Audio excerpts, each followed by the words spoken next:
আমি আবার বলছি এদেশে ভাড়াটিয়া থাকবো না,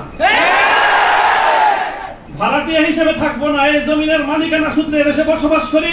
এই জমিনকে আল্লাহর জন্য মুক্ত করেই ছাড়বো ইনশাআল্লাহ। আল্লাহর দিনের বিজয়, সেটাই হবে আমাদের পরম প্রতিশোধ। মোল্লা মুহাম্মদ ওমর রাহিমাহুল্লাহ তাআলা, তিনি সারা পৃথিবীর সুপার পাওয়ারের সাথে টক্কর দিয়েছিলেন। আমাদের বাংলাদেশের মধ্যে কোনো গণভবন আর সংসদ ভবন, বঙ্গভবন কিছুই ছিল না। কান্দাহারের ছোট্ট একটা ঘরের মধ্যে ভাঙ্গা খাটের উপরে বসে টক্কর দিয়ে দিলেন তো সুপার পাওয়ারের সাথে। সারা দুনিয়া মনে করলো যে বেকুবের দল। 20 বছর পর আল্লাহ দেখা দিলেন তারাই বিজয়ী দল।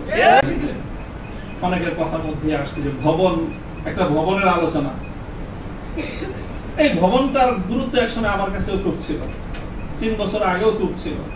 যখন শুনলাম যে ভবনটা চলে যাচ্ছে, আমি তখন সর্বপ্রথম দুই রাকাত সালাতুল হাজাত করে দোয়া করেছিলাম যে আল্লাহ যেন খায়রের ফয়সালা করেন। আর এরপরে এখন আমার অনুভূতিটা হলো যে এরকম ভবন না থাকাই ভালো। না থাকা ভালো কেন? দাস্তারে না দারে মে মা গমে পেয়েছে না দারে মা হেয়েছে না দারে মে গমে হেয়েছে না দারে। এইরকম ভবন টবন থাকলে এগুলোকে রক্ষা করার জন্য ডানে বামে অনেক কিছু তাকানোর প্রয়োজন হয়। ভবন নাই, রক্ষা করার জন্য কার পায়ের কাছে তেল মারার দরকার। আজ এখানে মাদ্রাসা, কালকে ইনশাআল্লাহ শাইখুল হাদিসের সন্তান মাহমুদুল হক সাহেব যদি নদীর পারে যে বসেন, ইনশাআল্লাহ এই কেরানীগঞ্জের ওই একেবারে ধুলের চরে বা কোন রুটের চর, কোন চরের মধ্যে এসে বড় মাদ্রাসা হবে। প্রয়োজন নাই ভবনের, প্রয়োজন নাই মাদ্রাসার স্থাপন কোন সম্পত্তি।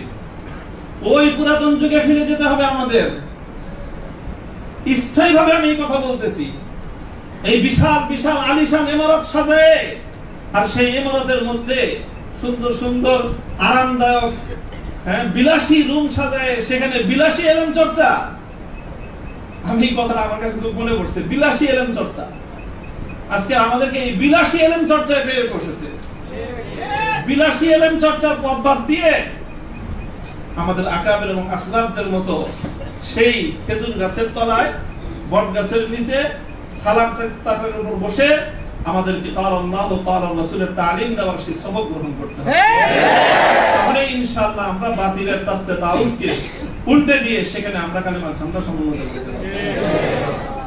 মোল্লা মুহাম্মদ ওমর রাহিমাহুল্লাহ তাআলা, তিনি সারা পৃথিবীর সুপার পাওয়ারের সাথে টক্কর দিয়েছিলেন। আমাদের বাংলাদেশের মধ্যে কোনো গণভবন আর সংসদ ভবন, বঙ্গভবন কিছুই ছিল না। কান্দাহারের ছোট্ট একটা ঘরের মধ্যে ভাঙ্গা খাটের উপরে বসে টক্কর দিয়ে দিলেন তো সুপার পাওয়ারের সাথে। সারা দুনিয়া মনে করলো যে বেকুবের দল। 20 বছর পর আল্লাহ দেখা দিলেন তারাই বিজয়ী দল। তবে একটা দুঃখ আমার,